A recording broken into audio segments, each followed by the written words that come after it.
Start the transcription in 5 seconds. 4, 3, 2, 1, start. They have great pleasure in associating myself with the Silver Jubilee celebrations of the Chandigarh Press Club. Chandigarh is the symbol of a new India. It is the city beautiful.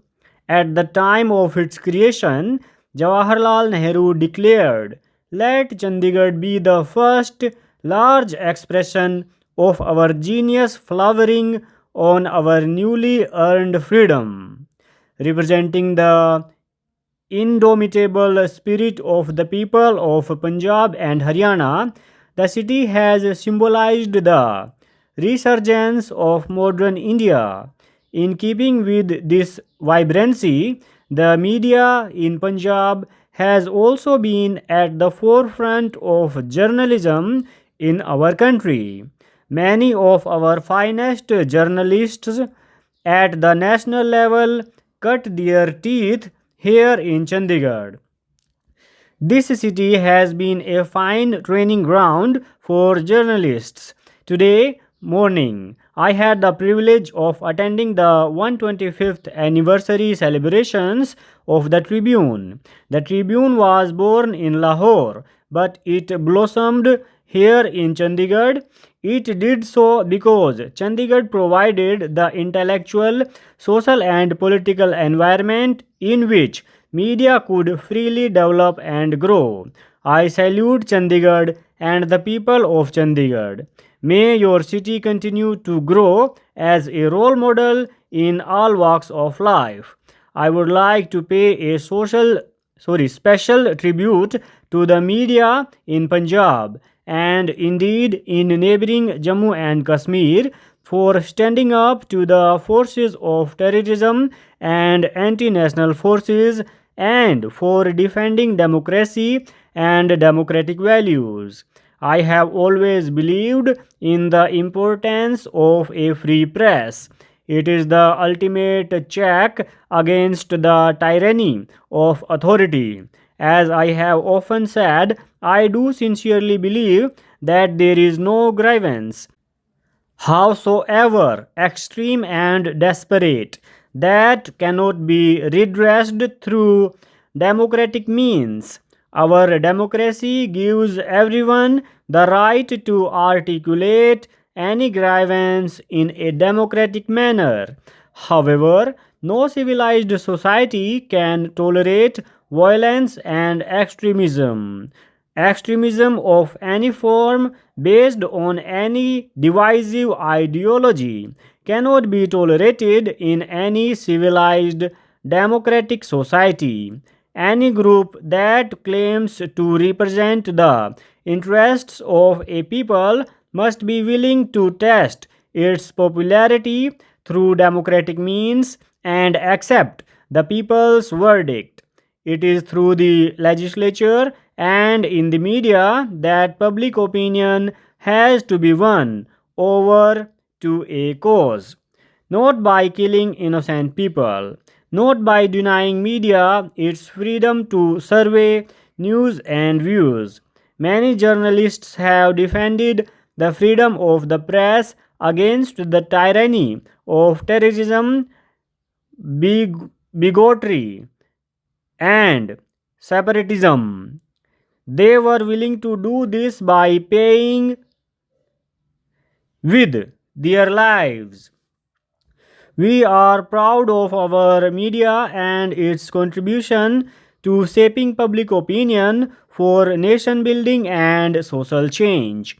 The high standards of journalism prevailing in our country, in spite of the commercial pressures on media, testify to the robust traditions of independent journalism.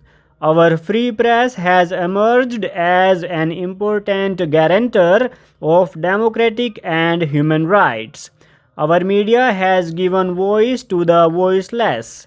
It has ensured that every minority and marginal group is heard.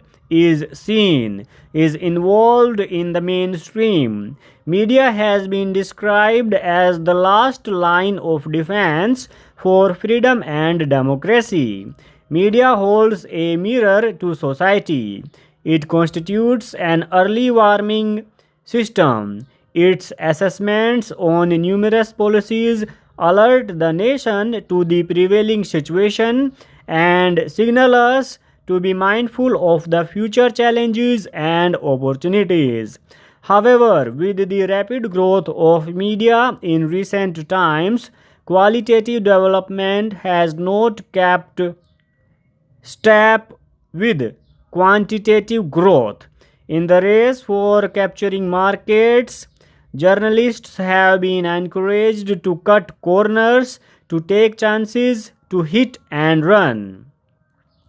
I believe the time has come for journalists to take stock of how competition has impacted upon quality. Consider the fact that even one mistake and a resultant accident can debar an airline pilot from ever pursuing his career.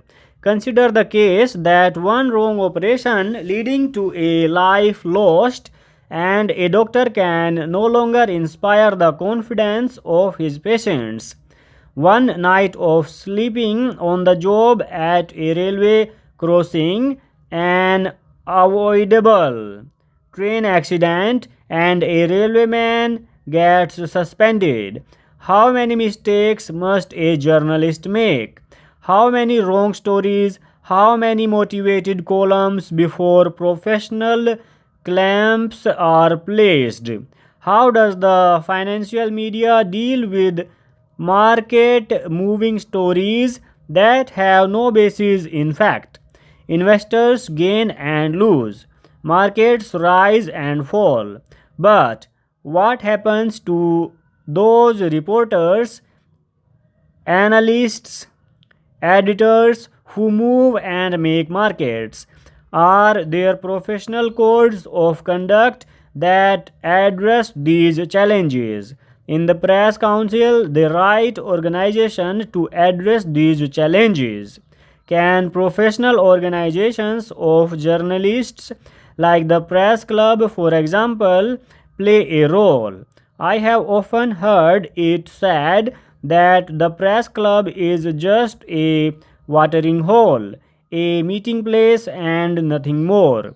However, I am impressed by the fact that the Chandigarh Press Club is aspiring to be more. You have built conference facilities, meeting rooms. You can bring these buildings alive by making use of them to reflect, to discuss, to debate among yourselves. Where is media headed? How can you reach global professional standards? This is important when we have to deliberate and take same positive stand for the future. Mr. Deputy Chairman, I would like to welcome the bill which has been introduced by our eminent leader Shri Pant, who has suggested that it should go to a joint select committee. I would particularly like to welcome the proposals regarding the removal of the ban on practice by High Court judges after retirement. The present position is that there is an absolute ban on their practice, and the result is that courts are finding it increasingly difficult to get a suitable class of lawyers to accept seats on the benches of the courts. It is necessary, it is vital for the preservation of democracy in this country, for the preservation of human freedom, and for the protection of the average citizen in this country, that our high courts should continue to have the confidence, the respect, and the esteem of the people. But if, as a result of existing provisions, the quality of our courts goes down, the quality of our democracy will suffer. It is a tribute to the patriotism of our bars that so far there has been no deterioration in the quality of our recruitment to the bench. Members of the bar who are enjoying good practice have considered it, in most cases, a patriotic duty to accept a judgeship. Full stop.